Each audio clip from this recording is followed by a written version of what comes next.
Excellency, President Muhammadu Buhari, leaders and members of the Chartered Institute of Bankers of Nigeria, distinguished ladies and gentlemen. Let me start by congratulating you for this 14th Annual Banking and Finance Conference. Thank you, Herbert Wigwe, for the invitation.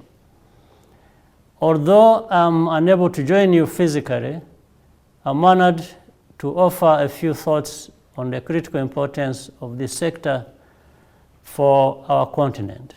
The COVID pandemic has affected every aspect of our economies, but the pandemic also presents an opportunity for Africa's banks to play a leading role in making our societies more resilient and more responsive to the needs of our people. Whatever affects business affects banking. Financial services are the engine of private sector development. Banks are crucial for allocating the capital wisely and productively.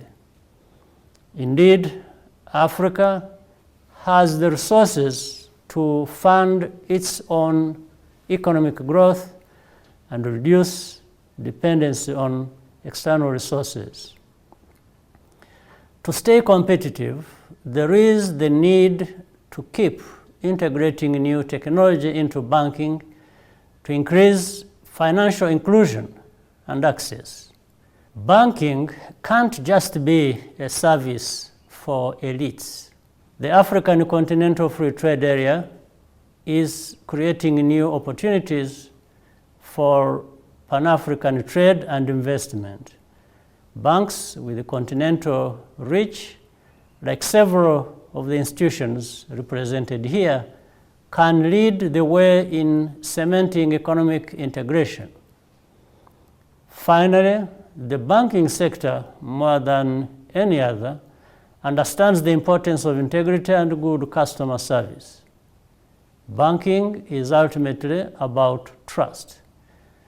We look to you to set the pace in this regard. Our role as governments is to maintain good enabling environments, protecting both shareholders and consumers while allowing for innovation. We expect you to keep challenging us on this role. Once again, I wish you a productive conference and thank you for your invaluable contributions as African bankers, serving African businesses and families. We look forward to working together to build a more resilient and prosperous Africa for all. I thank you.